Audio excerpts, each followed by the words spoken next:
Reprendre l'enregistrement. Voilà, bonjour à tous.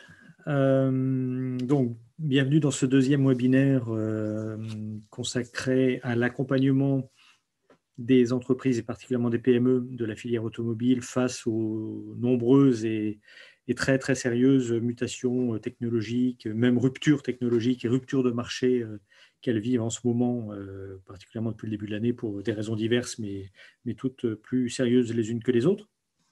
Ce deuxième webinaire porte sur la question qui est ici présentée, comment suivre les évolutions technologiques et marché de la filière automobile. Je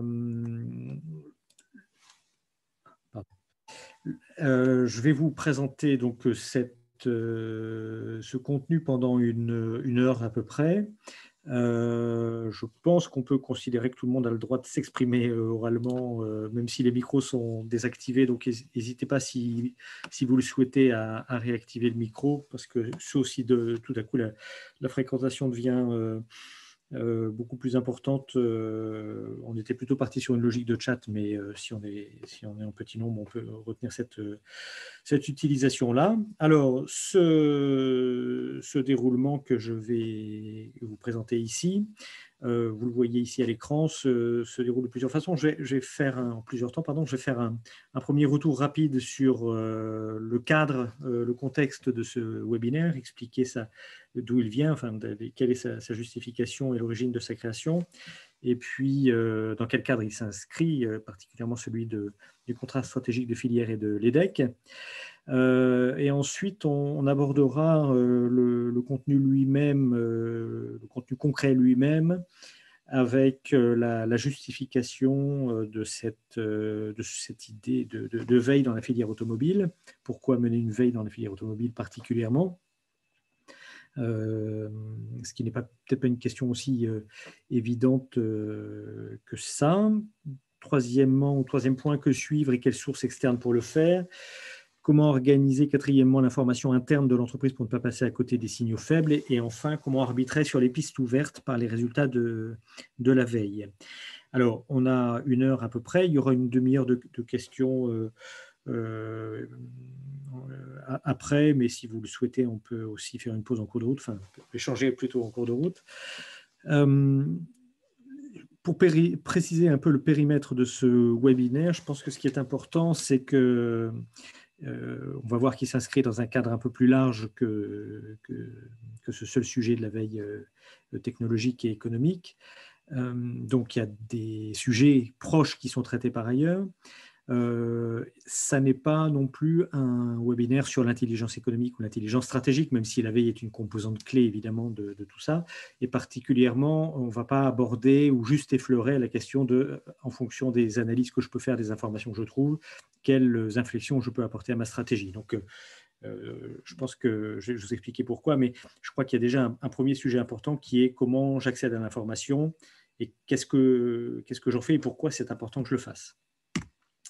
Alors, le cadre, j'en profiterai pour me présenter plus en détail. Le cadre de ce webinaire, vous le voyez, c'est l'EDEC automobile et l'appui collectif aux entreprises. Alors, concrètement, la filière construction automobile est engagée dans un partenariat avec l'État dans le cadre de ce qu'on appelle le contrat stratégique de filière, qui a été signé en 2018, presque dans un autre siècle.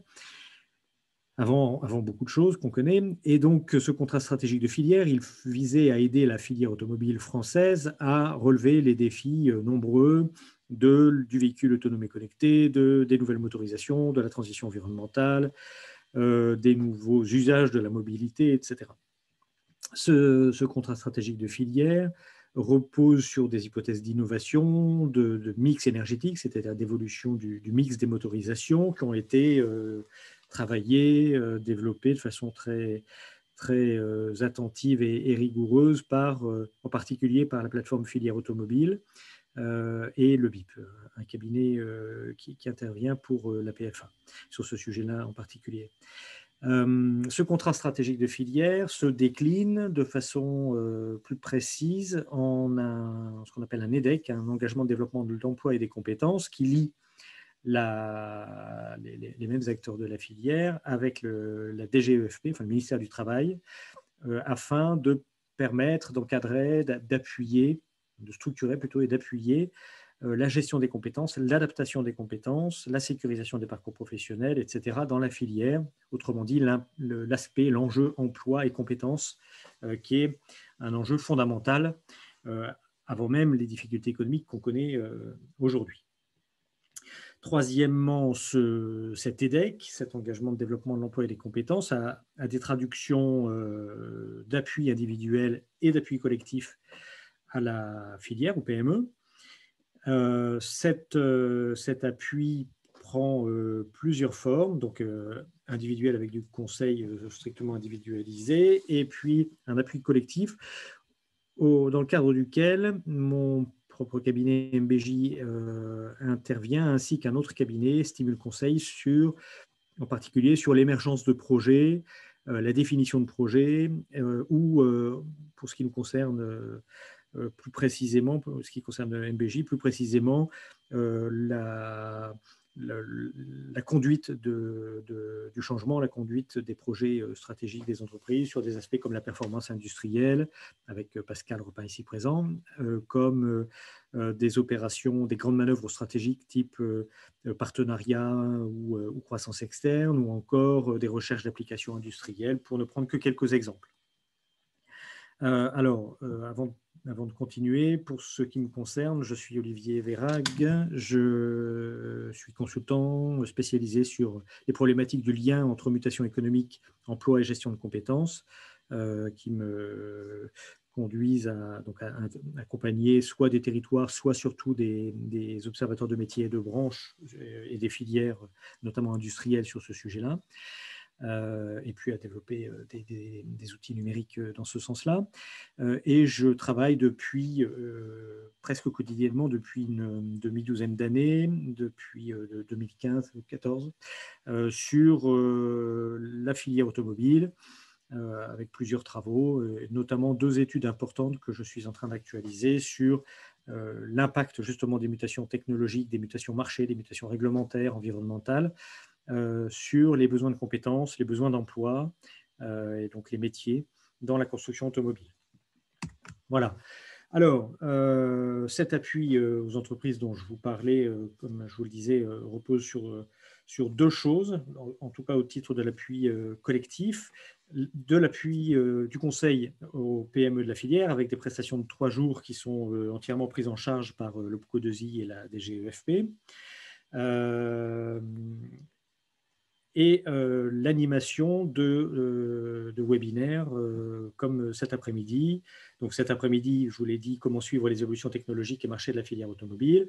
Et il y a 15 jours, le 22, un premier webinaire dont le contenu a été enregistré aussi et mis en ligne sur YouTube, sur la page de l'OPCO2I. Et peut-être, je n'ai pas fait le tour, j'avoue, sur les sites internet des partenaires, sur lesquels je vais revenir tout de suite. Et donc 3 autres dates à suivre. Le 19 novembre, dans 2 semaines, coopérer, racheter, fusionner, grandir et limiter les risques dans un contexte incertain. Donc ça, c'est un sujet aussi extrêmement important aujourd'hui sur justement comment les alliances ou les fusions-acquisitions, par exemple, permettent de consolider les entreprises existantes. Dans un mois, le 4 décembre, comment s'appuyer sur les compétences et la créativité pour développer le potentiel d'innovation de l'entreprise. Et enfin, le 16, 5 clés à court terme pour l'excellence opérationnelle dans une PME industrielle. Le premier webinaire qui portait sur les nouvelles applications industrielles et donc qui est en ligne, comme je vous le disais, sur YouTube notamment. J'ai aussi fait un post là-dessus sur LinkedIn, a été à mon avis, extrêmement riche et intéressant. Je le dis d'autant plus que j'y suis pas pour grand-chose, parce que c'est beaucoup la contribution de Jean-Luc Brossard, quasi exclusivement la contribution de Jean-Luc Brossard, directeur R&D de la PFA, qui a animé et nourri ce tour d'horizon des mutations technologiques, de leur temporalité, de leurs conséquences. Donc ça, je pense qu'il y a beaucoup de matière dans ce webinaire-là. Et la PFA donc, fait partie effectivement des partenaires qui étaient affichés tout à l'heure sur l'écran d'accueil, qui sont je dirais, au premier rang de la mise en œuvre de cet EDEC, aux côtés de l'OPCO2I, avec évidemment l'UIMM et la métallurgie, qui est la principale concernée par ces transformations, mais aussi le syndicat professionnel, le SNCP du caoutchouc, la Fédération de la plasturgie, la FIEV, donc la Fédération, bonjour Pascal, des équipementiers automobiles, et que les autres me pardonnent. Globalement, les syndicats professionnels et évidemment les financeurs de la formation sont concernés par l'automobile, sont autour de ce membre de ce comité de pilotage et donc ont validé d'ailleurs la liste des webinaires qui sont présentés ici et directement impliqués dans la constitution des thèmes et du contenu. Alors, pourquoi une veille dans la filière automobile? C'est une question, cet aspect de la veille technologique, de la veille marché, dont on pourrait parler presque continuellement et en se lamentant souvent, comme je vais d'ailleurs le faire tout de suite, de la difficulté qu'on peut avoir à la voir se développer dans les pratiques effectives des entreprises, particulièrement des PME. Alors, il y a des enjeux considérable derrière l'accès à l'information sur la transformation, en l'occurrence de la filière automobile. D'abord parce que ça change à une vitesse vertigineuse. Je vais vous donner un exemple dans quelques instants. On l'a d'ailleurs vu aussi la dernière fois avec Jean-Luc Brossard. Deuxième, donc il faut suivre cette actualité. Deuxièmement, il faut anticiper, grâce à ces informations, les besoins nouveaux des clients, les besoins nouveaux des marchés, les évolutions évidemment technologiques et les futures normes. Et c'est une composante très, très importante de façon générale, mais sans doute plus ailleurs qu'en France, cette veille sur les normes, cette veille normative de ce qu'est l'intelligence économique et la veille en particulier. Troisièmement, mesurer et hiérarchiser, vous voyez, les risques et les opportunités. Ce qui est peut-être aussi une difficulté de la veille, c'est que quand on augmente le flux d'informations, on a d'autant plus de difficultés à arbitrer les analyses et les conclusions qu'on peut en tirer. Nourrir l'effort d'innovation et la réflexion stratégique, évidemment. Et enfin, et c'est un point qui est lui aussi très important, justifier la conduite du changement. Quand une entreprise est en quelque sorte innervée par non seulement par un flux d'informations, hein, sans que ça soit un torrent incontrôlable, mais un flux d'informations, mais aussi un flux d'analyse de cette information, quand l'évolution du contexte extérieur de l'entreprise est régulièrement discutée, mis sur la table avec l'encadrement et puis plus largement avec les salariés, je pense notamment aux représentants des salariés, on a non seulement plus de facilité à exploiter cette information, à s'en faire, à en tirer une substantifique moelle et à nourrir la réflexion ensuite sur les évolutions qu'il faudrait apporter à l'offre de l'entreprise, à son organisation ou à ses marchés. Mais on a aussi une culture commune qui se renforce et qui peut faciliter largement la compréhension des inflexions qui peuvent être apportées à la stratégie de l'entreprise. Et donc, ça ne veut pas dire que ces discussions sont exemptes de contradictions, voire de désaccords et de conflits, en tout cas de vives discussions, mais une fois qu'on a discuté ces modifications du contexte, on peut quand même plus facilement justifier à la fois les réorientations qui sont prises, ce qui est évidemment le propre du management ou de la direction d'une entreprise, particulièrement dans une PME, mais aussi faire comprendre leur légitimité. Or, il y a des freins à cet usage plus intensif et plus organisé surtout de l'information extérieure. Premièrement, évidemment, le syndrome célébrissime du nez dans le guidon, donc le manque de temps, le manque de ressources humaines dédiées, le manque de compétences aussi, parce qu'il y a une technicité, on va le voir dans ce métier-là, même si ça n'est pas insurmontable, mais il y a quand même des savoir-faire spécifiques, et c'est généralement pas des savoir-faire probablement à tort dans lesquels les entreprises considèrent qu'il est prioritaire d'investir, surtout dans des petites et moyennes entreprises industrielles, et il y a de bonnes raisons à ça, parce que la pression sur l'investissement et sur les marges est considérable. Deuxièmement, le positionnement dans la chaîne de valeur et le fait que ces entreprises n'aient pas souvent d'accès au client final, voire de façon générale, le fait qu'elles n'y ont pas accès. Ce qui les prive évidemment d'une information précieuse sur les besoins nouveaux, leur évolution, les besoins mal satisfaits ou non satisfaits, et d'autant d'indices ou d'aiguillons pour l'innovation technologique, marketing, design ou autre, qui peut être un des principaux stimuli de l'innovation et de la manœuvre stratégique ou l'évolution stratégique des entreprises, et donc de la décision. Troisièmement, le propre d'une TPE et souvent d'une PME, c'est que les contacts extérieurs se concentrent dans la tête et le portefeuille de relations et de contacts du dirigeant. Alors évidemment aussi le bureau d'études et son responsable, évidemment aussi les commerciaux, mais généralement le dirigeant de l'entreprise lui-même est quand même l'un des principaux ou le principal point d'entrée ou d'interface entre l'information extérieure, notamment celle qui n'est pas directement commerciale ou directement liée au dossier de production de l'entreprise, et l'organisation de l'entreprise elle-même. Donc, quel est l'intérêt d'investir dans des outils ou des méthodes de veille, par exemple, si on est le seul de fait ou quasiment à la pratiquer? Je réponds tout de suite qu'il y a un intérêt, parce qu'en réalité, on n'est pas tout à fait le seul, et heureusement, mais on va y venir. Quatrièmement, le fait, et ça c'est souvent un problème aussi, qu'on n'a pas de retour sur investissement qui soit immédiatement mesurable et rapidement mesurable de cet effort de veille et plus largement d'intelligence économique. Et enfin, il y a une difficulté propre à la veille, c'est que on a à la fois envie d'avoir une sorte de radar d'aéroport, c'est-à-dire de surveiller tout ce qui se passe, et en même temps d'avoir un radar de chasse, comme on dit dans l'armée ou l'armée de l'air, c'est-à-dire d'avoir un suivi précis de certaines questions. Et ça peut vouloir dire, si je couvre un champ large et un champ très étroit, des dépenses supplémentaires, un coût plus important, notamment en temps humain, et du coup une problématique de rentabilité pas évidente à satisfaire. Donc il y a effectivement une difficulté méthodologique un peu particulière à ça.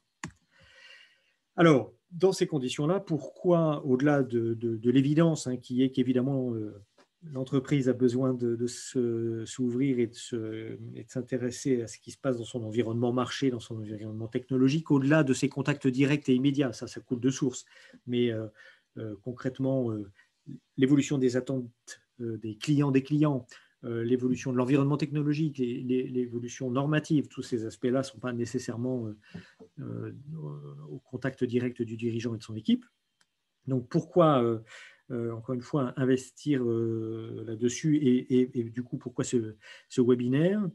On a fait, particulièrement ce qui me concerne depuis plusieurs années, le constat que les PME de la construction automobile, et ça n'est pas du tout spécifique à la construction automobile, mais c'est sans doute plus fort là que dans d'autres univers professionnels où le besoin de s'adapter, le besoin de se former est absolument vital. Si je prends évidemment les métiers du numérique, par exemple, où là, c'est consubstantiel au fonctionnement de l'entreprise de rester compétent, ouvert et aux aguets. Dans l'industrie automobile, parce que justement, on a des chaînes de valeur très segmentées notamment.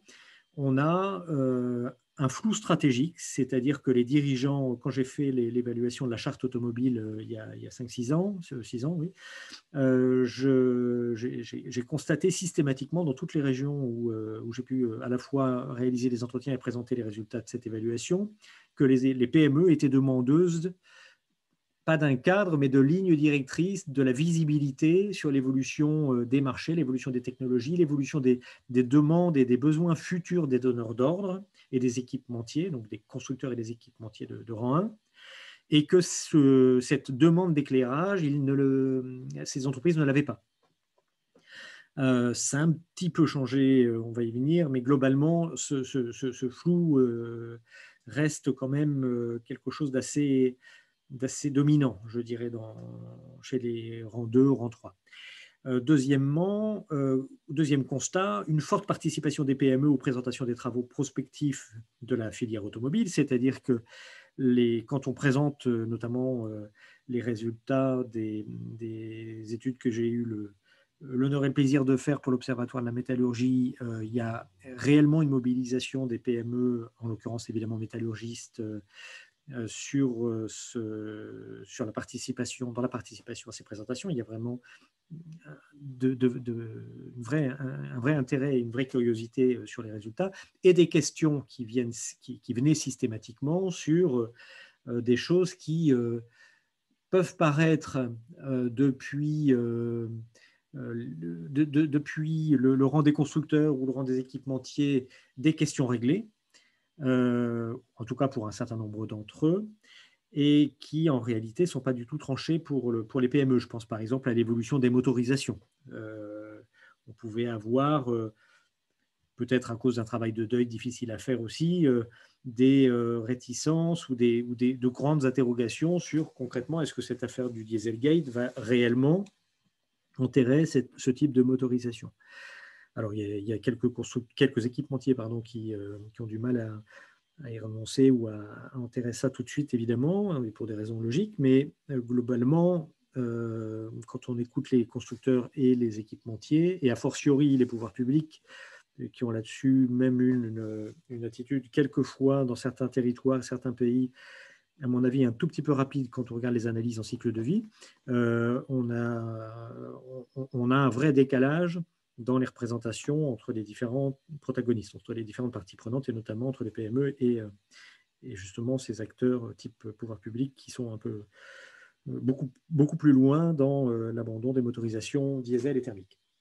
Troisièmement, le constat qu'on peut faire, et ça s'est vu très nettement il y a 15 jours avec le premier webinaire, c'est qu'il y a des ressources d'information, de veille qui sont nombreuses, de grande qualité, quelquefois même étonnantes, je dirais, de précision et d'intérêt stratégique pour des entreprises. Mais ces ressources-là, bien qu'elles soient en ligne, hein, et qu'elles fassent l'objet d'un travail de diffusion, et que la filière soit évidemment très structurée par les pôles et les ARIA et les chambres syndicales de la métallurgie et les syndicats professionnels que j'ai cités, hein, que ce soit en région ou au niveau national. Bien, malgré tout ça, on a une méconnaissance de cette information, ce qui est dommage, encore une fois, parce que là-dedans, il y a eu des entreprises qu'on a accompagnées depuis le début de l'année, pour lesquelles la première tâche, et peut-être la plus importante finalement de ce qu'on a pu accomplir, ça a été de connecter les fils en quelque sorte, c'est-à-dire de montrer ce qui existait, de rapprocher les ressources d'expertise et les besoins d'information des entreprises. Quatrième point, une difficulté fréquente à évaluer l'information reçue par une entreprise, à la relier aux tendances stratégiques, donc aux évolutions du contexte, et à la hiérarchiser pour la valoriser ensuite. Qu'est-ce que ça veut dire concrètement? Ça veut dire qu'on a accompagné à plusieurs reprises, et c'est presque un classique cette situation-là, des entreprises qui s'interrogeaient sur l'évolution des technologies dans leur filière, la construction automobile, ou de leur marché. Et quand on leur présentait une synthèse de ce qui nous paraissait, notamment avec tout le travail que j'ai pu faire depuis quelques années sur ces mutations, de ce qui nous paraissait les évolutions majeures de la filière, on se rendait compte qu'en fait, ils avaient été en contact avec des donneurs d'ordre ou des équipementiers qui les avaient sollicités sur le cœur de ces transformations technologiques. Donc l'information, ils l'avaient eue, et quelquefois, elle était plus précise dans leur propre présentation des besoins que dans ce qu'on pouvait trouver, y compris dans des travaux par ailleurs excellents de la filière, et notamment des groupes de travail de la PFA. Donc, vous voyez qu'on peut avoir une sorte de méconnaissance paradoxale, c'est-à-dire qu'en fait, l'information existe, elle est présente, mais elle n'est pas suffisamment hiérarchisée, évaluée et valorisée pour influer réellement sur les choix, les priorités d'innovation et d'investissement de l'entreprise et la transformation de sa représentation de son secteur d'activité. Alors, au-delà de ces constats propres à la filière, mais qui pourraient, à mon avis, largement être étendus, évidemment, on dit beaucoup aujourd'hui dans l'économie de façon générale qu'on est dans l'ère de l'économie de la connaissance, que la data est l'or du 21e siècle, etc. Ce qui est sûr, c'est que, ou le pétrole, ce qui est sûr, c'est que à elle seule, évidemment, l'information, quelle que soit sa qualité, ne suffit pas à créer la valeur de l'entreprise. On connaît des entreprises qui ont eu des développements tout à fait remarquables, avec des idées qui n'étaient pas nécessairement révolutionnaires ou particulièrement novatrices, créatives et a priori époustouflantes, si vous voulez, de contenu technologique. Donc on peut avoir une information de très bonne qualité et ne pas savoir la transformer. En revanche, si on veut effectivement construire une innovation technologique, une innovation marketing, une réflexion sur la diversification marché, sur la gestion des risques commerciaux et stratégiques de l'entreprise, il est évidemment indispensable de réussir à obtenir et à valoriser cette information. Donc, c'est un peu l'objectif de ce webinaire, de faire un peu le point sur la façon dont on peut le faire, en ayant en tête qu'évidemment, je ne m'adresse pas dans ce support et dans cette heure qui est entamée là, à des experts knowledge management de Renault ou de Peugeot. Je pense qu'évidemment, ils sont organisés là-dessus, même si on peut toujours échanger sur ces questions et peut-être en retirer quelques informations complémentaires. Donc là, on est vraiment sur une cible, évidemment, PME et TPE. Alors, de façon très générale, et c'est toute la difficulté aussi qu'il peut y avoir dans l'établissement d'une veille, l'anticipation, elle doit porter sur les facteurs qui peuvent remettre en cause le positionnement de l'entreprise, et ces facteurs, particulièrement dans la construction automobile, ils sont nombreux, très impactants et assez difficiles à suivre. Le facteur économique, quand j'ai travaillé sur la deuxième étude, on anticipait, donc elle s'est terminée fin 2018, on anticipait un ralentissement début 2019 parce que tout le monde nous l'annonçait. En réalité, ça a été le cas, mais plutôt sur un des deux constructeurs automobiles français, le deuxième, enfin Renault, mais le deuxième a fait une année historique. Et le ralentissement qu'on attendait ne s'est pas produit en 2019, mais début 2020, avant même la crise qu'on connaît. Donc, on peut avoir des incertitudes, même finalement, en anticipant que de 6 mois, ce qui n'est pas beaucoup, sur le calendrier et les effets de cycle. Des transformations sociales, des transformations sociologiques, des transformations évidemment scientifiques et technologiques, et c'est ô combien au cœur de ces transformations qu'on a aujourd'hui, législatives et environnementales. Quand vous voyez les partenariats qui se mettent en place entre Tesla et un certain nombre de constructeurs automobiles, par exemple, on voit bien que l'achat de crédits CO2, presque de bonne conscience en l'occurrence, et pour réduire les charges liées à cette fiscalité, ce type de fiscalité environnementale, est devenu un facteur stratégique très important. Et on est le jour le lendemain de l'élection présidentielle américaine. Vous voyez bien évidemment que, avec tout ce qu'on a vécu ces dernières années, les facteurs politiques peuvent jouer aussi un rôle majeur, notamment sur le commerce international. À plus long terme, mais en restant à une échelle stratégique pour l'entreprise, l'information, au-delà de la qualification de tous ces risques, de toutes ces opportunités éventuelles, de ces occasions d'ailleurs éventuelles, permet de nourrir la réflexion sur quels sont les besoins des clients de l'entreprise et éventuellement des clients de ses clients, qui aujourd'hui sont non exprimés, qui sont mal satisfaits ou pas satisfaits du tout, et qui pourraient justement, comme je disais tout à l'heure, induire un effort d'innovation. Quels nouveaux concurrents surveiller ou anticiper. Donc concrètement, on voit évidemment l'arrivée de fournisseurs de pays asiatiques sur certains maillons clés de la filière, particulièrement avec les motorisations électriques et les batteries lithium, par exemple. Quelles nouvelles technologies, je n'insiste pas là-dessus, on en a beaucoup parlé il y a 15 jours, quelles nouvelles frontières concrètement délimiteront ce champ de bataille, enfin ce marché en tout cas, et cette intensité concurrentielle dans les prochaines années.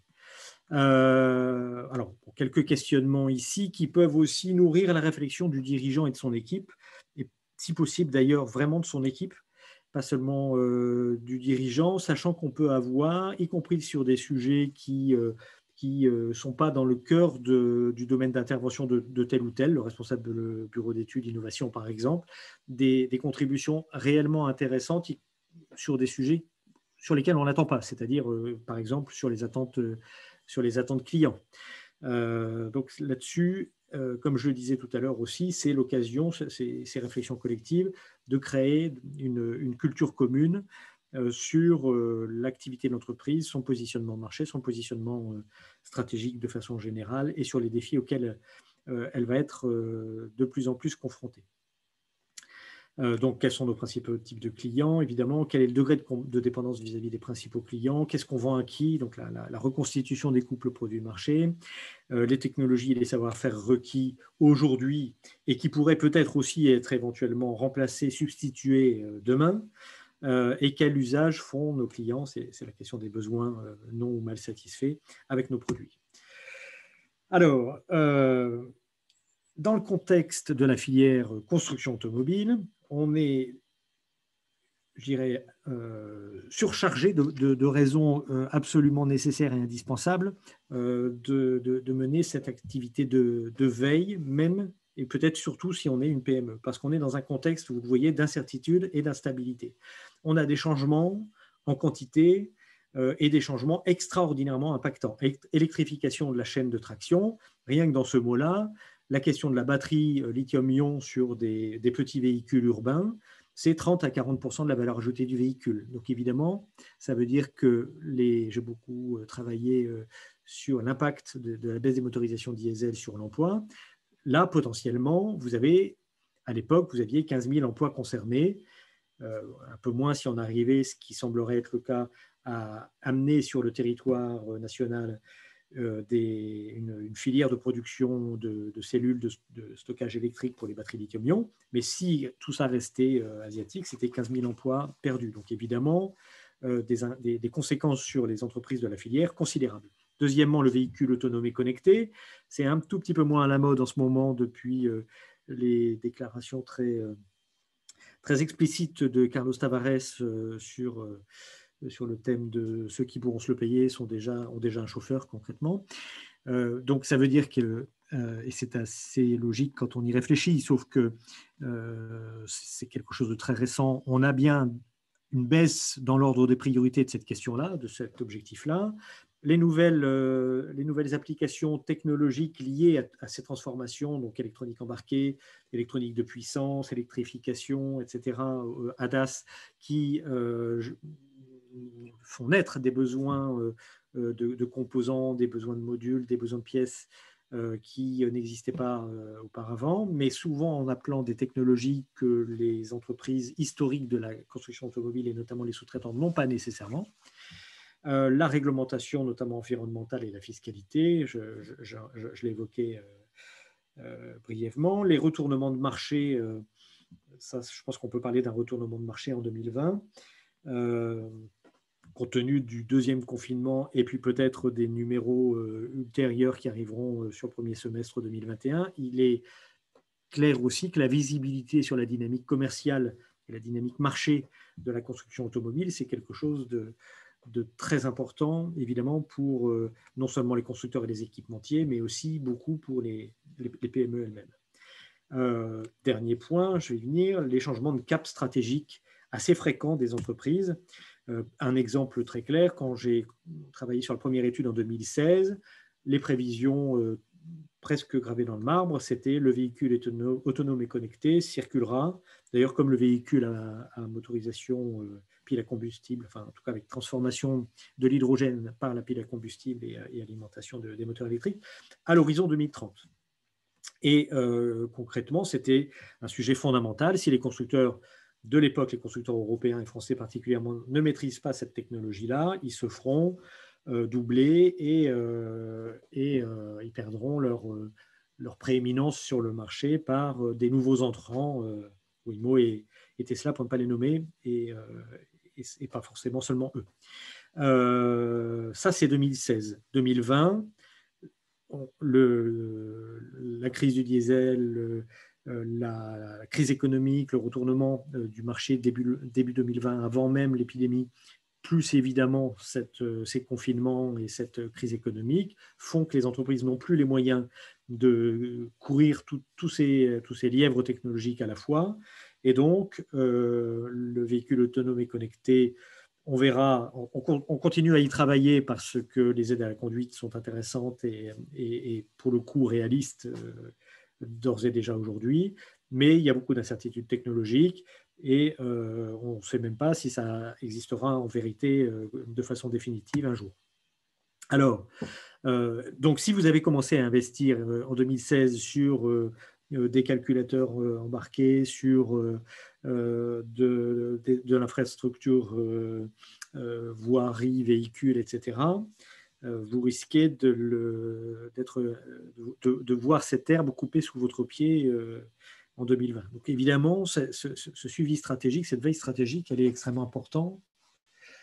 Si on prend notamment comme exemple la coopération, la joint venture qui a été signée par BMW et Mercedes il y a un an et qui est déjà sur le véhicule autonome et connecté et qui vient d'être dissoute. Quand on connaît l'investissement patient et à long terme généralement du capitalisme rénant, c'est un peu perturbant. Alors, comme je le disais, la veille, elle peut porter sur tous ces aspects qui sont repris ici, hein, commercial, concurrentiel, technologique, etc. Ça fait beaucoup. Et pour une PME, ce qui est important, c'est de cibler l'effort. C'est-à-dire qu'on ne peut pas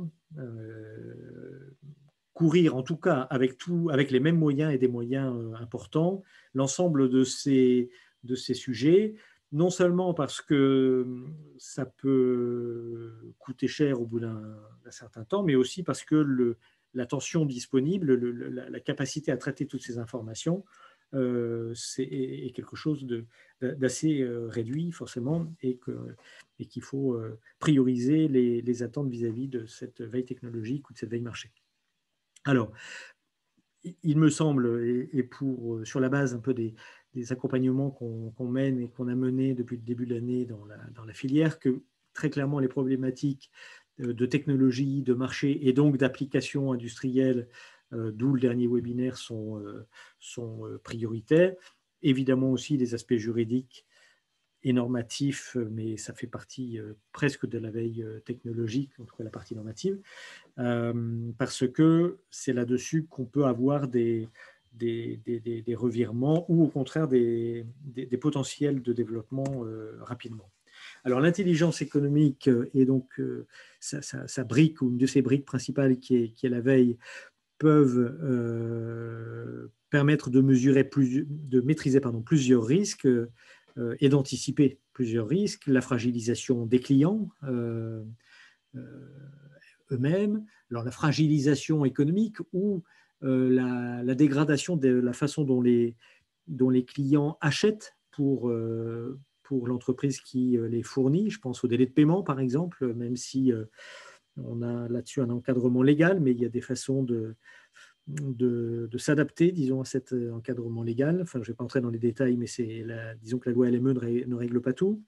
Le déclin des produits, des modules et des pièces apportés par l'entreprise, fournis par l'entreprise à ses clients, notamment en lien avec les motorisations thermiques et typiquement diesel. Et on a eu plusieurs mauvaises nouvelles depuis plusieurs années qui sont directement expliquées et explicables par ce déclin.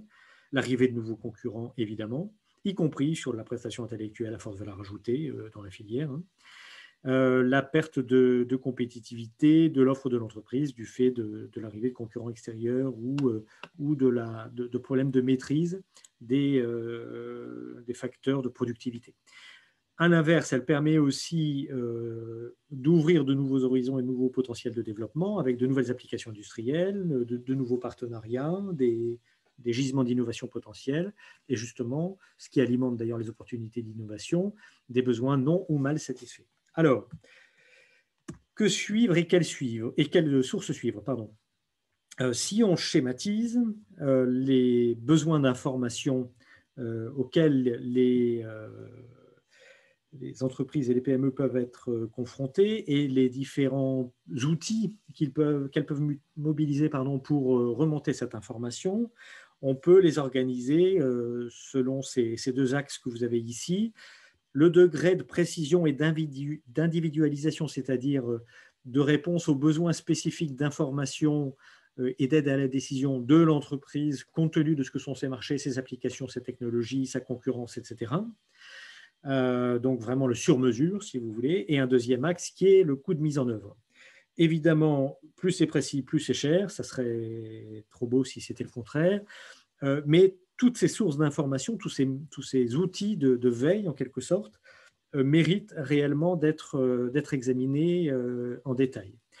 Le premier sujet ou la première thématique qui porte sur l'environnement, le suivi de l'environnement économique et marché.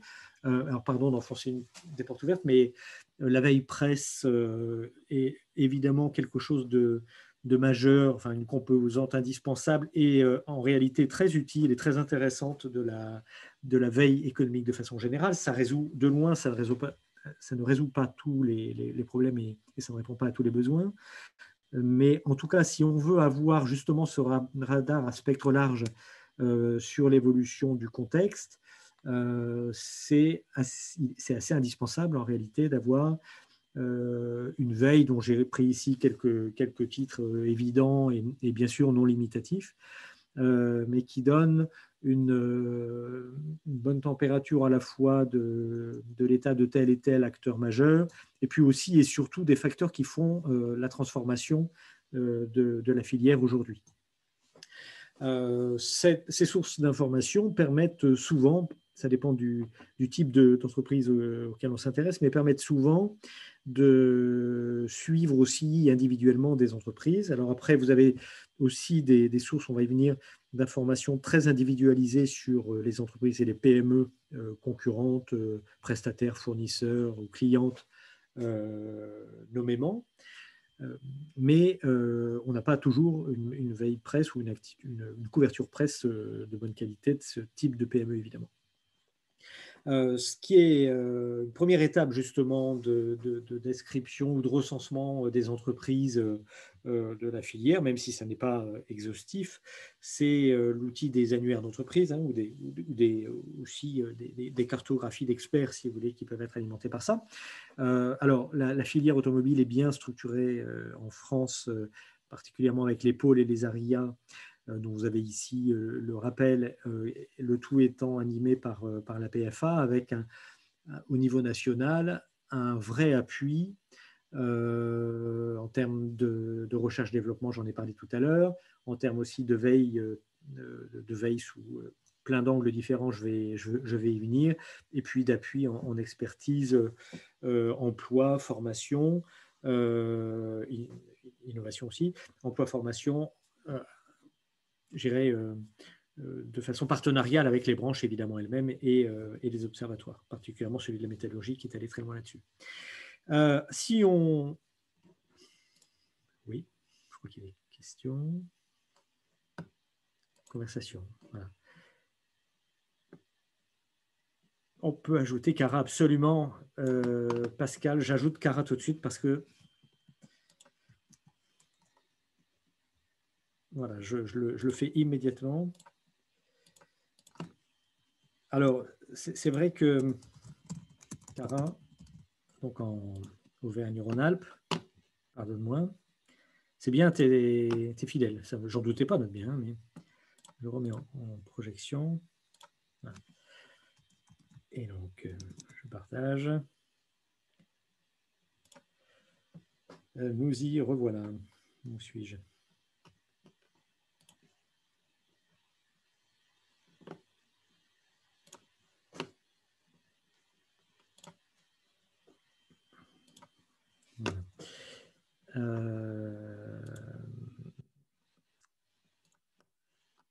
Alors, je vais réafficher parce que je crois qu'il y a eu d'autres interventions, ainsi que la fièvre. Oui, ainsi que la fièvre.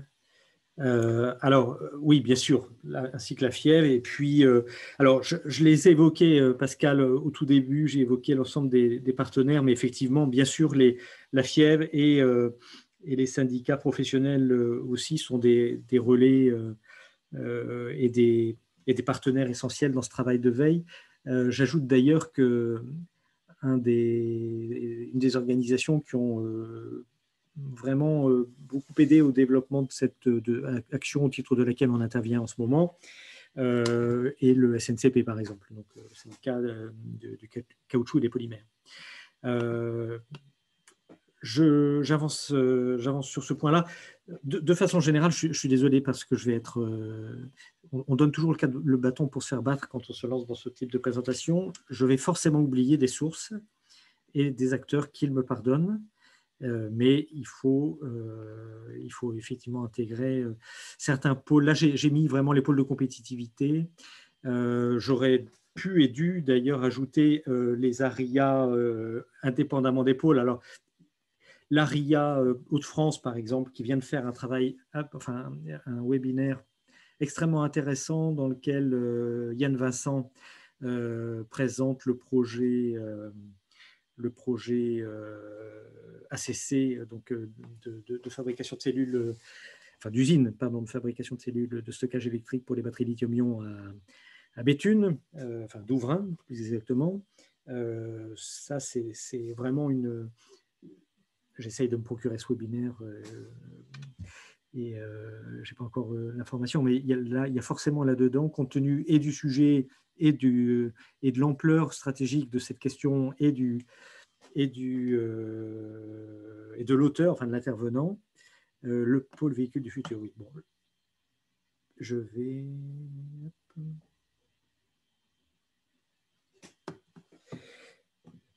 Je vais compléter le support, on est d'accord.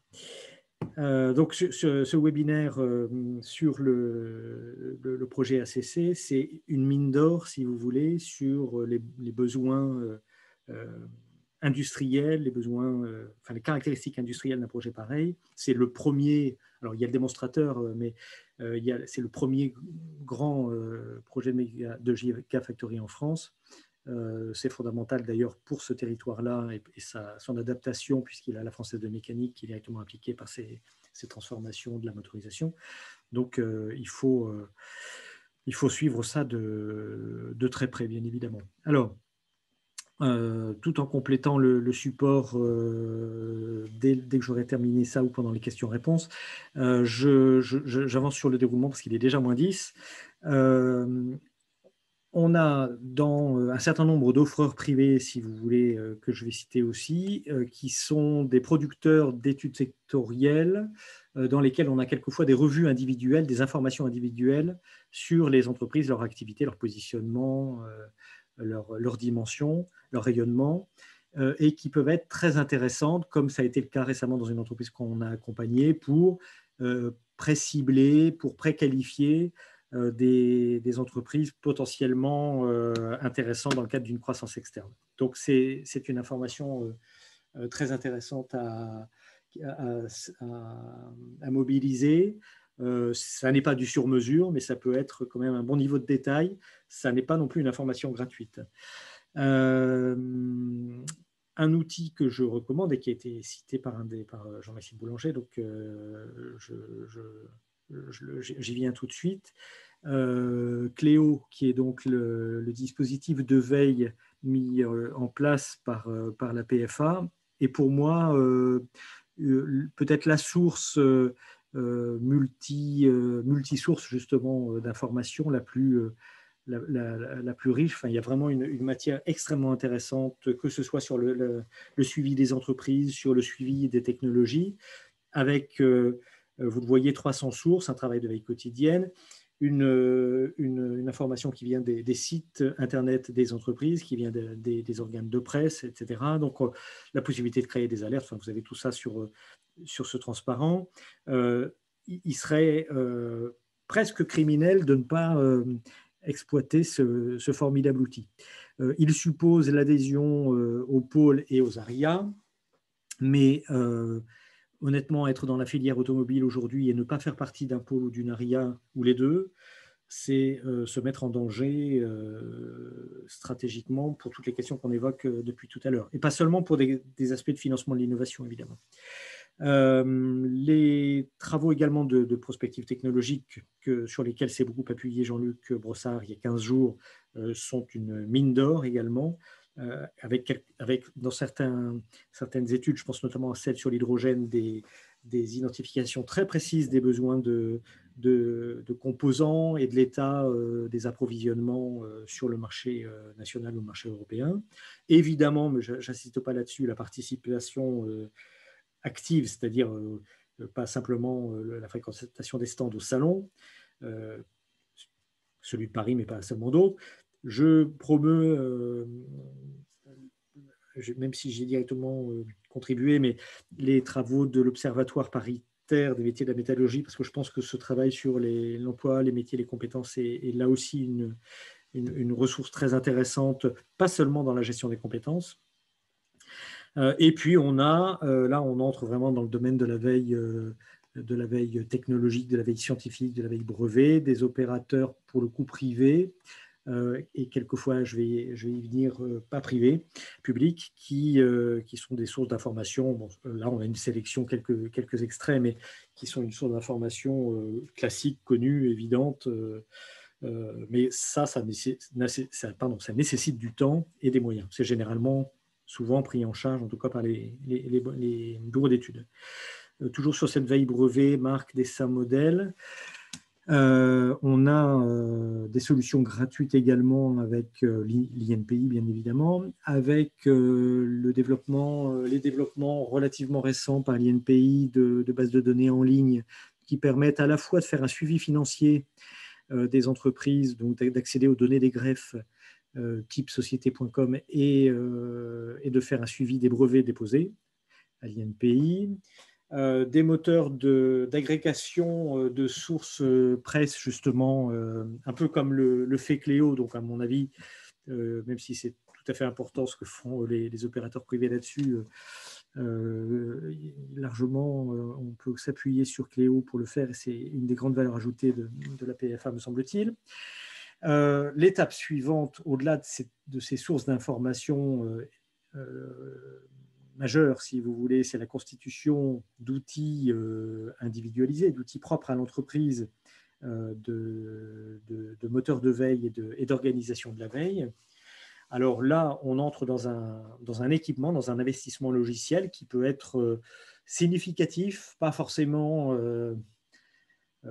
très coûteux, enfin ça dépend des moyens qu'on se donne et du degré d'attente qu'on en a, mais si on surveille plusieurs secteurs d'activité, plusieurs filières, et notamment une filière, enfin des filières hors automobile, où l'information n'est pas toujours aussi bien structurée que dans celle-là, je pense qu'effectivement, on a avec les outils technologiques qui sont proposés par ces éditeurs, si vous voulez, je ne vais pas citer de nom, mais enfin ils sont connus, et puis vous pouvez accéder à l'information assez vite sur le site d'Archimag, par exemple, qui est un peu le média presse spécialisé là-dessus, des outils qui permettent d'organiser l'information, de l'indexer, ce qui est fondamental, c'est-à-dire d'identifier le contenu, les mots-clés qui ressortent, qui sont spécifiques, et même ensuite de visualiser les résultats, de diffuser automatiquement quelquefois des synthèses même réalisées par ces outils,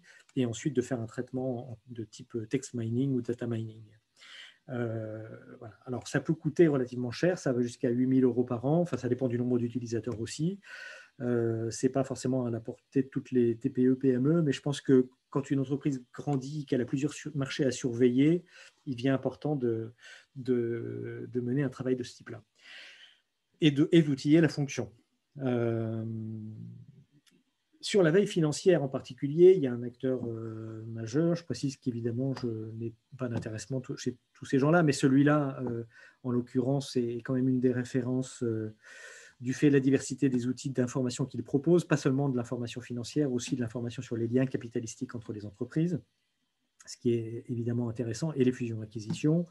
Alors, il y a différents formats. Je pense que Astray, en l'occurrence, est sans doute un bon compromis pour la plupart des tâches qui peuvent être menées par les entreprises, parce que quand on est dans une logique de recherche de partenaires, de recherche de clients ou de recherche de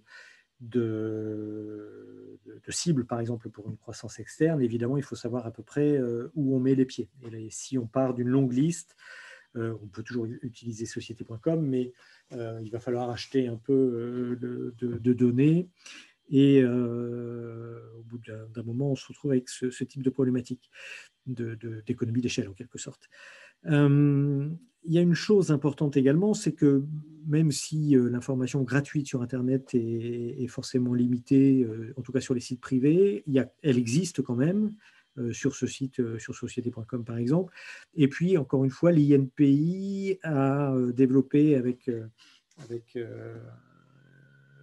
la veille brevet dont je parlais tout à l'heure, une consolidation donc, des données financières des entreprises. Alors, on arrive aux données PDF déposées au greffe, mais c'est quelque chose qui peut être converti en tableau et récupéré, réutilisé. Et cette information-là est gratuite. Si on veut le faire sur plus grande échelle, il faut maîtriser un peu les API et le SQL, mais enfin, c'est à la portée de presque tout le monde. En tout cas, pas tout à fait fâché avec l'informatique. De façon plus active et du coup plus impliquante aussi pour l'entreprise, la veille repose aussi sur la participation à des groupes de travail, à des démarches collectives. Comme on le voit par exemple ici avec la participation aux travaux sur à des travaux sur la normalisation, ce que certaines PME font, malheureusement pas suffisamment, parce que d'abord la normalisation, c'est pas tellement, enfin c'est c'est plutôt de l'autre côté du Rhin que se tient la plume, ce qui peut poser aussi des problèmes linguistiques, mais la participation aux instances des syndicats professionnels qui suivent ces travaux, qui participent ou qui représentent les secteurs français, est une bonne façon d'anticiper les évolutions des réglementations, des technologies ou des critères d'achat des clients. Le suivi et la participation évidemment à des projets d'innovation soutenus par les pôles, et dans la mesure du possible aussi à la gouvernance des pôles qui permet au fonctionnement, disons, des pôles qui permet d'être connecté à ce flux d'innovation technologique. Et puis la participation au groupe thématique sur les mutations dans la filière, dans les areas, dans les pôles au niveau national, dans des clubs d'entreprise, dans des regroupements locaux. Quelques exemples ici que vous trouverez sur le site de la PFA et qui ont donné lieu à des appels à projets et notamment à des dépôts de présentation par certains constructeurs et équipementiers qui peuvent être là aussi, rien qu'en eux-mêmes, rien que ces présentations, rien qu'en elles-mêmes, des sources d'informations sur à la fois les stratégies des entreprises et leurs stratégies d'innovation et sur les axes sur lesquels les uns et les autres travaillent et du coup peuvent être amenés à terme à solliciter leurs partenaires PME ou ETI ou prestataires de R&D externalisés. Donc, encore une fois, cette source-là, qui ne nécessite pas forcément un travail de suivi très chronophage, donne quand même une bonne image, une bonne idée de l'évolution des priorités. La participation, enfin, des missions thématiques, notamment à l'international. Alors ça c'est le cas des missions dites d'interclustering, enfin, ce qu'on appelle l'interclustering, c'est-à-dire la coopération entre pôles ou entre regroupements d'entreprises dans le cadre de missions export ou de missions d'échanges technologiques. Donc, ça va se traduire par des visites d'entreprises, par des échanges avec des experts des entreprises dans les pays étrangers partenaires, éventuellement par la possibilité de nouer des partenariats technologiques ou des partenariats d'affaires, la possibilité d'intégrer des offres nouvelles dans l'offre de l'entreprise. Bref, là, il y a réellement quelque chose de très intéressant en termes de veille internationale, de veille marché, de connaissances aussi, et de premier contact avec des marchés extérieurs, et aussi de veille technologique. Le dernier point, le plus coûteux, le plus ciblé, le plus précis logiquement, c'est la recherche d'informations grises, si vous voulez, en s'appuyant sur des prestataires spécialisés intelligence économique. Hein. Vous en avez ici quelques-uns, et surtout une liste d'intervenants là-dessus. Alors, information grise, c'est une information qui n'est pas accessible par définition dans l'espace public, hein, et notamment sur Internet. J'insiste sur le fait que c'est une information qui n'est pas issue d'un vol, ça va de soi, mais ça va mieux en le disant, de données ou d'un vol technologique qui n'est pas dans le périmètre de l'intelligence économique. L'intelligence économique, ça consiste à se protéger, mais pas à agresser en quelque sorte. C'est une sorte d'arme de dissuasion, si vous voulez. Là, on n'est pas dans le domaine des maîtres espions. Alors, là-dessus aussi, vous le voyez sur le dernier point, la veille dont je parle depuis tout à l'heure, c'est un outil de l'intelligence économique, mais qui en comprend d'autres, hein, notamment la défense, enfin, la veille sur la réputation en ligne, sur les logiques d'influence et la sécurité des données.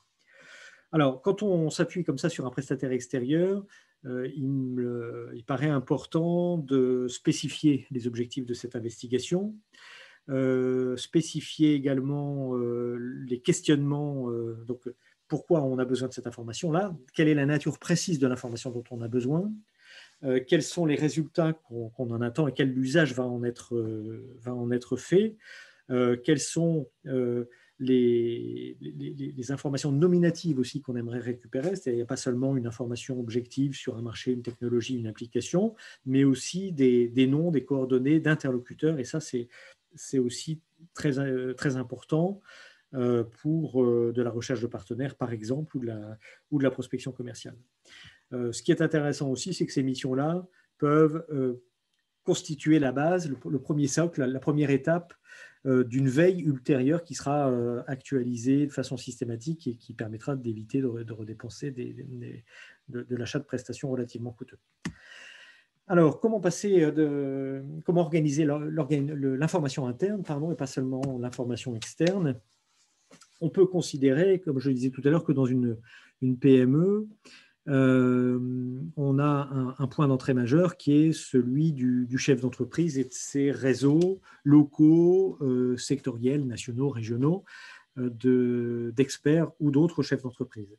Et c'est généralement le cas parce que c'est un métier ou une fonction qui est relativement exposée en termes de mobilisation et généralement les dirigeants d'entreprise sont sollicités et s'impliquent souvent, peut-être pas assez encore, mais s'impliquent souvent dans ce type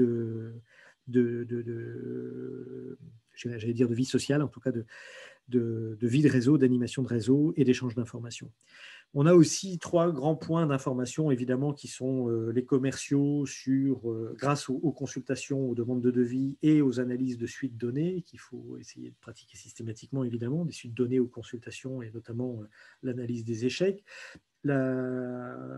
L'ingénierie, la recherche-développement et le bureau d'études sur les aspects techniques de la consultation, les demandes de partenariat, la formation aussi des techniciens chez le client qui peuvent aussi remonter des informations donc sur le contexte d'usage des produits livrés par l'entreprise. Et puis les ressources métiers, la formation des professionnels du bureau d'études et de la R&D, leur propre réseau relationnel, notamment d'anciens diplômés par exemple, qui permettent aussi d'alimenter cette veille. Le dernier point à ne pas négliger, c'est la maintenance des produits livrés ou des équipements et le SAV, là aussi sur les usages clients et sur les besoins éventuellement non ou mal satisfaits, et évidemment sur tout ce qui va concerner la fiabilité de la production de l'entreprise elle-même.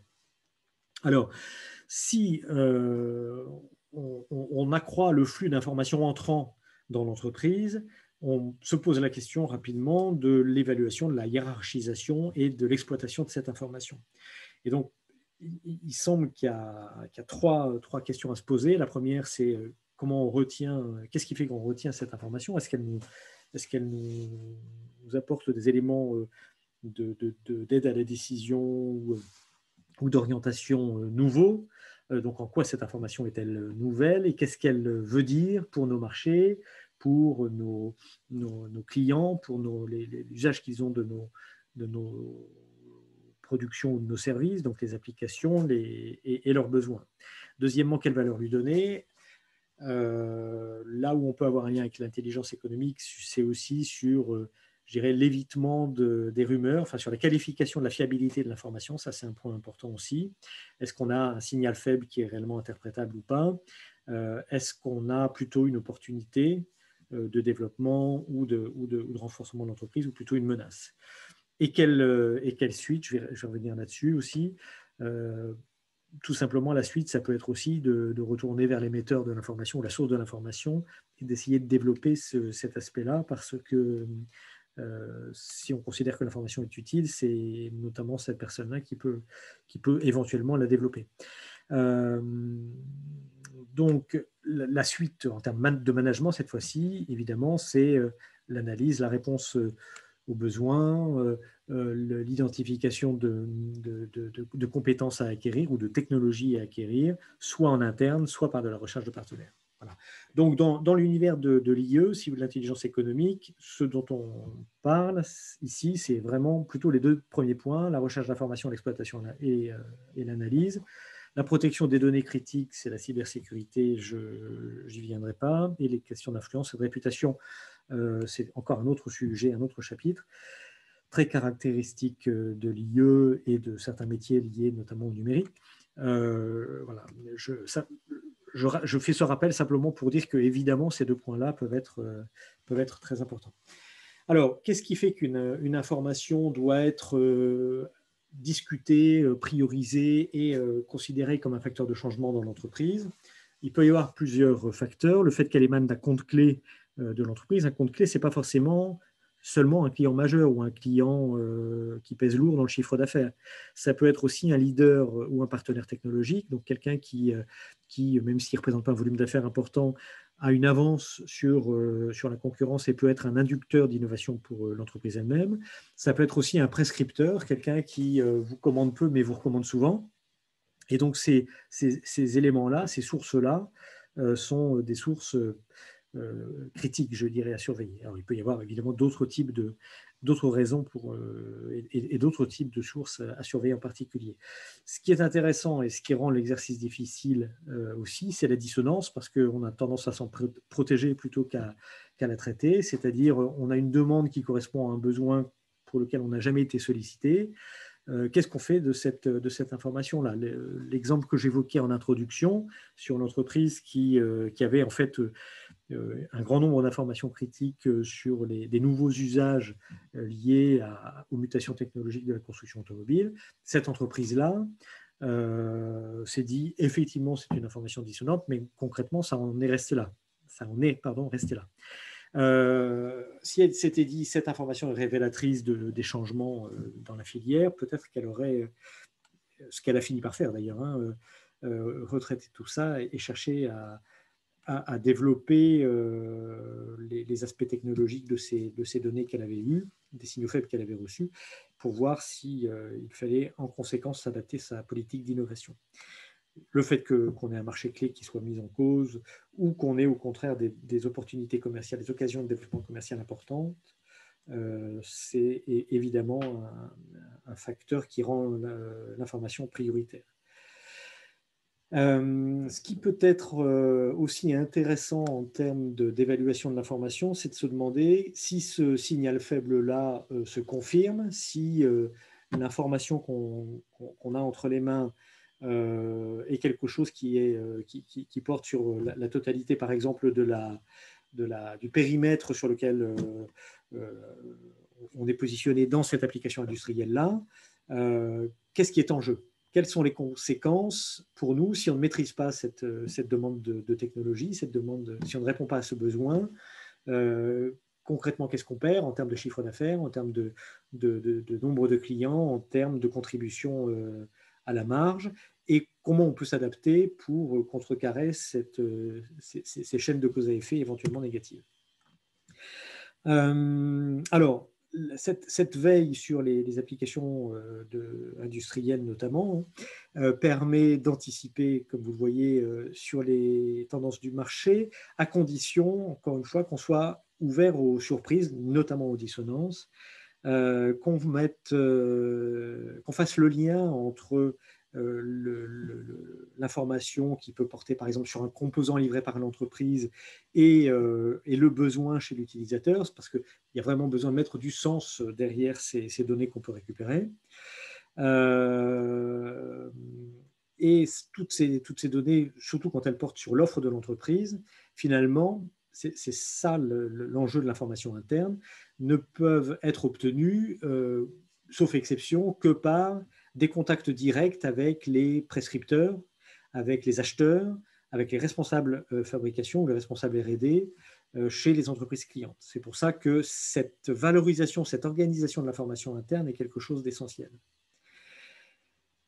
Dernier point là-dessus aussi, c'est pas parce qu'on a la satisfaction d'avoir compris un signal faible et de l'avoir valorisé en se disant il faut qu'on intègre ça dans notre réflexion que le dossier est clos en quelque sorte. C'est ce que j'évoquais tout à l'heure à propos du véhicule autonome et connecté. On peut avoir des évolutions très rapides. Donc tout ça veut dire qu'on a besoin de formaliser cette information interne. C'était l'objectif aussi de ce transparent, voilà, qui est juste après, excusez-moi,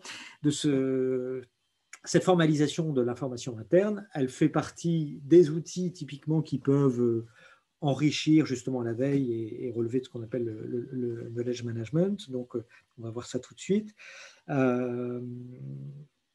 Et cette valorisation n'est efficace que si elle est diffusée, si elle est discutée collectivement, notamment avec les experts R&D, les experts commerciaux de l'entreprise, évidemment avec le dirigeant, et si elle est ensuite diffusée auprès des bonnes personnes et capitalisée, parce qu'on peut avoir toute une série de signaux faibles qui ne prennent leur signification complète qu'une fois mis bout à bout. Donc, de ce point de vue-là, la gestion de l'information dans le temps et la conservation et la valorisation régulière est quelque chose d'important, à la fois pour cette veille et aussi, vous le voyez dans le deuxième point, pour le suivi et le repérage des experts externes qui vont pouvoir demain aider l'entreprise à innover plus rapidement. C'est la logique de cartographie d'experts ou d'annuaire qualifié, si vous voulez. Alors, comment peut-on valoriser cette information-là? Vous avez quelque chose qui s'inspire d'outils de retour d'expérience, notamment qui avait été développé par Renault à la fin des années 90 et dans les années 2000, notamment dans le cadre d'un benchmark avec l'aéronautique, sur la valorisation des signaux faibles. Alors, en l'occurrence, dans le cas de Renault, c'était plutôt sur les processus de fabrication, mais on peut adapter l'outil à des informations plus commerciales ou applicatives. Et cette structure ici, point par point, si vous voulez, permet d'indexer justement l'information, c'est-à-dire de la conserver et de la valoriser dans le temps pour avoir une donnée qui soit remobilisable ultérieurement. Donc, la formulation de l'information elle-même, sa source, l'auteur qui pourra être ressollicité plus tard si possible, sa fiabilité évidemment, les besoins d'information complémentaires, qu'est-ce qui est en jeu, et c'est là-dessus notamment qu'on a intérêt à indexer l'information, quel est le degré de risque, qui doit être informé de cette donnée et qu'est-ce qu'il faut, quel est le degré d'urgence de la réponse à mettre en place. Donc, vous voyez ici sur la capitalisation, le processus classique. Il y a un point qui peut être important aussi pour éviter d'être noyé par un grand nombre d'informations finalement peu intéressantes ou quelquefois douteuses, c'est la validation par les experts métiers. Cette validation, ce n'est pas simplement une étape supplémentaire qui peut ralentir le processus, c'est aussi une façon de donner du sens à l'information qu'on capte. Voilà. Et donc ensuite, l'intégration dans l'outil, dans le système d'information de l'entreprise lui-même. Dernier point, comment arbitrer sur les pistes ouvertes. Alors vous voyez ici le récapitulatif des différentes grandes sources d'informations et ce à quoi ça peut servir, les grands types de besoins de données ou d'éclairage qui peuvent être traités. Ce qui est important en termes de management ou de gestion de l'information, c'est aussi la validation, comme je le disais, des données, leur hiérarchisation, leur sélection, la mise en place d'actions correctrices ou de travaux internes, de travaux par exemple d'ingénierie consécutivement à cette sélection, et la reconnaissance des contributeurs. Si on met l'information au cœur du fonctionnement de l'entreprise, ou si on la remet en tout cas là où elle devrait être, c'est-à-dire avec un rôle essentiel dans la réflexion sur l'offre, sur l'innovation, sur la stratégie commerciale et la stratégie marketing, alors il faut reconnaître et valoriser ceux qui y contribuent, sans nécessairement que ce soit une valorisation financière ou statutaire, etc., enfin de grade, mais si vous voulez, la reconnaissance, et notamment par la participation aux suites de données, est quelque chose d'important. Alors, quels critères, en synthèse aussi, pour orienter la stratégie d'investissement et d'innovation en matière d'information et d'information décisionnelle particulièrement? Le risque que j'évoquais en introduction est réel, qu'on ait une sorte d'effet de noyade, d'effet de submersion du management d'entreprise par un flux trop important si on investit beaucoup sur la remontée d'informations. Et si vous regardez les données sur Cléo, il y a énormément de choses, énormément de matière, et on a forcément envie de traiter cette matière très riche de façon systématique. Il ne faut pas que ça conduise à une espèce de désarroi, si vous voulez, en se disant, mais dans quelle direction évoluer dans cette masse de pistes d'innovation, d'évolution, etc., lesquelles choisir. Ça doit contribuer évidemment à la réflexion sur les priorités stratégiques et les priorités d'innovation ou d'investissement, mais on ne peut pas remettre ça en cause tous les 4 matins, si je puis dire. Donc, ces investissements en matière d'innovation et donc derrière en matière de développement de compétences doivent, me semble-t-il, être cohérents avec aussi ce qu'est la stratégie de l'entreprise, et beaucoup avec ce qu'est la stratégie de l'entreprise, même si on la re-questionne régulièrement. Il ne s'agit pas d'abandonner les investissements du jour au lendemain ou de les reprogrammer dans un sens différent, évidemment. Pour ça, il peut être intéressant, et j'ai un exemple d'entreprise qu'on accompagne actuellement, de se dire, on voit qu'on a dans tout un tas de données recueillies une attente qui va croître sur une technologie particulière qui peut être, je pense par exemple au traitement de données et aux statistiques prédictives, ou disons au big data et aux premières briques d'intelligence artificielle, sans que ce mot fasse peur. Il est évident, enfin, il me paraît important en tout cas de dire que investir là-dedans, de toute façon, même si c'est en le faisant avec un partenaire extérieur dans un premier temps, ça n'est pas du temps perdu. C'est-à-dire que le fait de maîtriser ces technologies-là, même si on n'arrive pas à les valoriser dans le cœur de la production actuelle de l'entreprise, c'est quelque chose qui peut demain constituer des compétences clés qui permettront de renforcer ou d'adapter l'offre de l'entreprise. J'ai un cas très précis dont je ne peux pas vous parler, évidemment, mais en tête à ce propos-là, et c'est probablement parce que l'entreprise va devenir effectivement producteur et puis peut-être exploiteur d'informations qu'elle s'adaptera à ce contexte qu'on connaît aujourd'hui. Voilà. C'est vrai aussi de l'expertise en électrotechnique, en informatique industrielle, en automatisme. Il y a un certain nombre de technologies clés aujourd'hui qui, si elles sont présentes, évidemment, il ne s'agit pas de partir de zéro, si elles sont présentes dans l'entreprise, gagnent quand même à être valorisées. Dernier point, et je conclue là-dessus, parce que j'ai malgré tout un peu débordé, l'information, vous le voyez, est effectivement au cœur des leviers d'innovation, que ce soit l'innovation stratégique, c'est-à-dire les projets de nouveaux produits, de nouveaux positionnements, de diversification, le management des compétences lui-même, qui est aussi une clé de ce point précédent, l'alimentation des collaborations internes et externes, l'agilité dans le management d'entreprise, et notamment le raccourcissement de la prise de décision, le décalage, le décentrage, c'est-à-dire la possibilité pour ceux qui contribuent à la réflexion sur l'innovation au sens large, hein, pas seulement technologique, de prendre du recul par rapport à l'activité actuelle de l'entreprise et à travailler par analogie, par exemple. L'adaptation de l'organisation, la conduite du changement, j'en ai parlé aussi. Clairement, elle facilite ça par une prise de conscience collective. Elle développe aussi l'autonomie et l'initiative, sous réserve aussi que la confiance et l'autonomie soit reconnue par le management. Et enfin, elle est décisive dans la motivation et l'entretien de la motivation des collaborateurs. C'est-à-dire que ce processus de nourrir la réflexion et le travail des collaborateurs sur l'innovation, le marketing, le développement de produits de marché ou autre, ou le développement stratégique, permet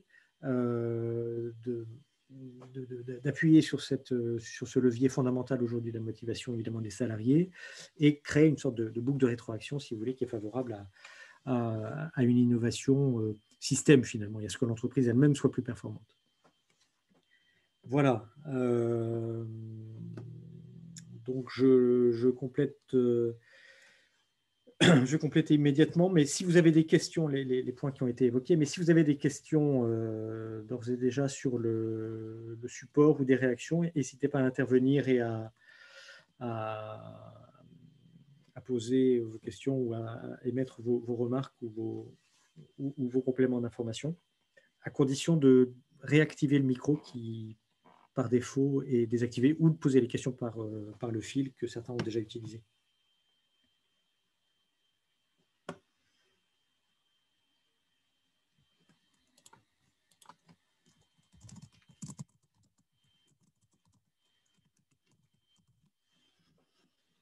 Est-ce que je vous ai... Je ne vais pas noyer quand même.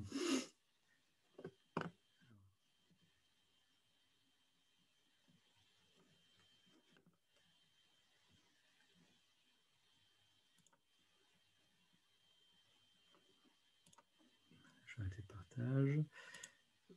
Le support sera donc mis en ligne hein, et donc partagé. Est-ce que Pascal et Pascal d'ailleurs, ou les personnes que je ne connais pas, évidemment, et que je remercie d'être là. Non. On a la qualité plus que la quantité. Hein.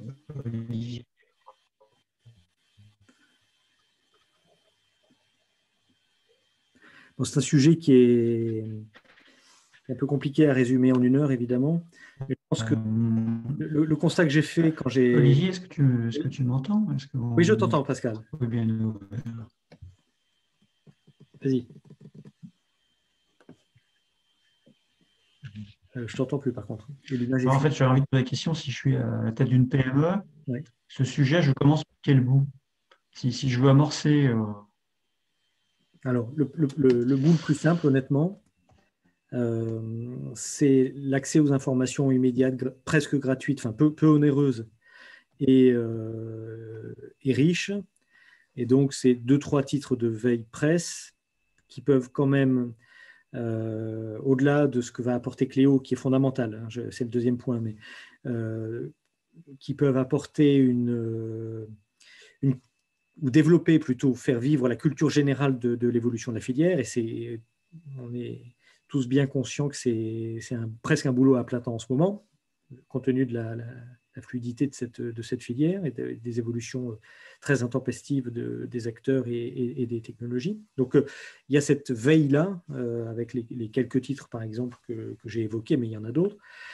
Et je pense que, honnêtement, il n'y aurait pas Cléo, il faudrait l'inventer. Et s'il n'y avait que ça, et c'est très très loin d'être le cas dans les ARIA et les pôles, ça justifierait qu'on y adhère. Voilà. Mais peut-être que j'insiste beaucoup sur cet aspect de l'information qui est fondamental à mes yeux. Hein, mais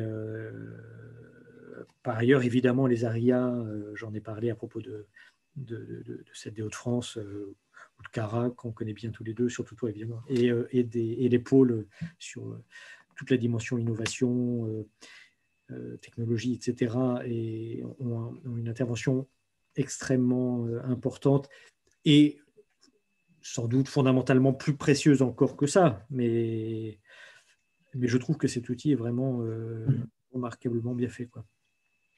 Très précieux. Bon, je te rejoins parce que pour avoir travaillé dans une ETI automobile, les donneurs d'ordre, les OEM, en fait, diffusent très peu cette information, d'une part, et d'autre part.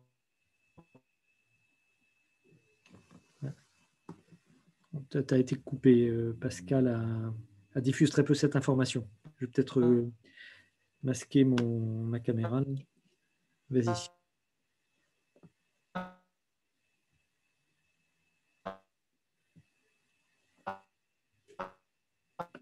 Alors Pascal, je pense qu'il faudrait peut-être que tu coupes. Vas-y. Plus on s'éloigne du donneur d'ordre, Oui. plus il y a des effets retard, amplificateurs, distorsions, Oui. qui font que... Oui.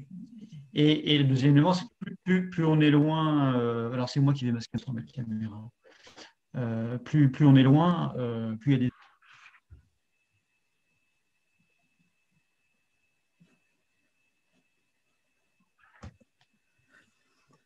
Je pense qu'on a un souci de débit.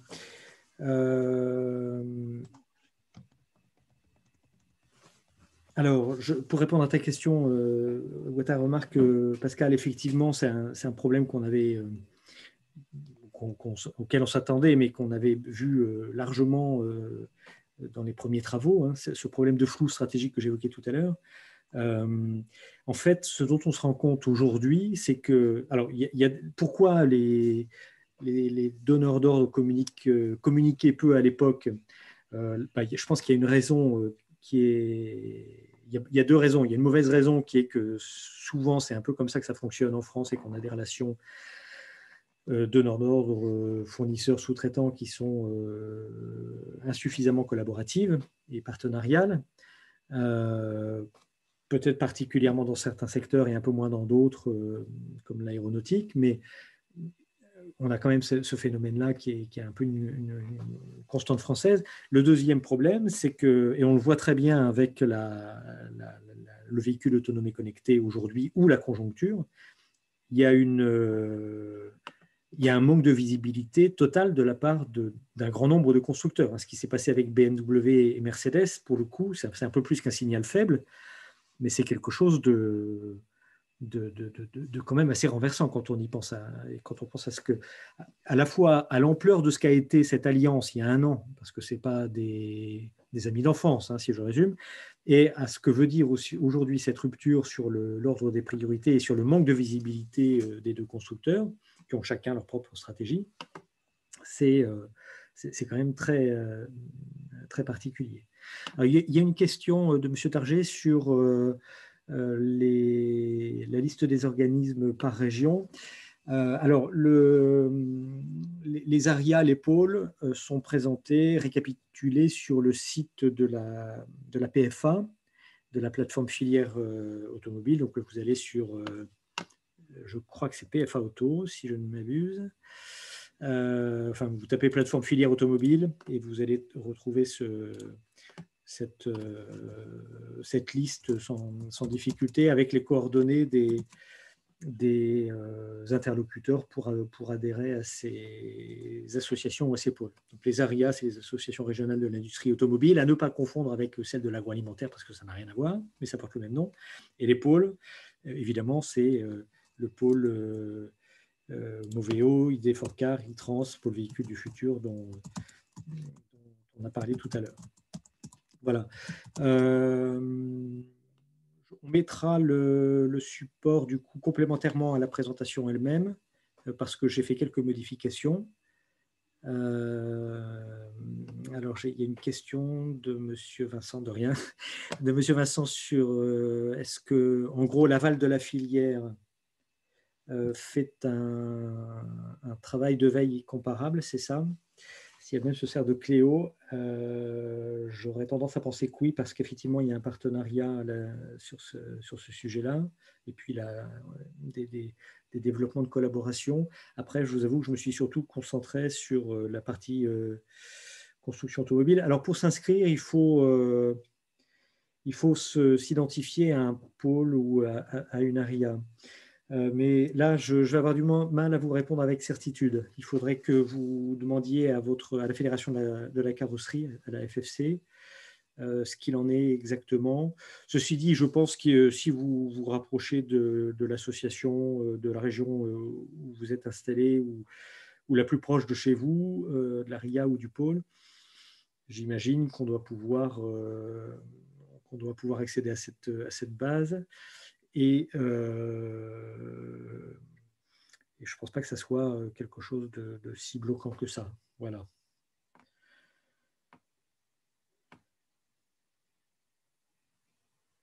Bon, écoutez, on arrive au terme de l'échange. Je vois qu'un certain nombre de participants sont en train de partir, à moins qu'il y ait d'autres questions orales ou par chat. Peut-être par chat, c'est un peu plus simple. Pascal Prévost, j'ai complété le support. Hein, voilà, mea culpa. Je savais que j'allais faire des erreurs et voilà, c'est fait. J'avais prévenu en même temps.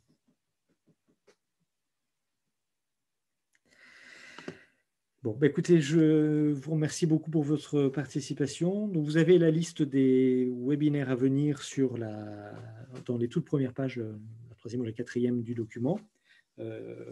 Et encore une fois, ce support et sa version enregistrée seront mis en ligne sur les sites des partenaires. Voilà, mais de rien, Pascal. Très bonne fin de journée à tous. Si vous avez des questions ou complémentaires ou plus tardivement, vous pouvez aussi me contacter par LinkedIn, par exemple, ou sur mon mail. Vous avez dû recevoir cette information. Voilà, bonne fin de journée à tous donc, et à dans 15 jours, j'espère. Au revoir.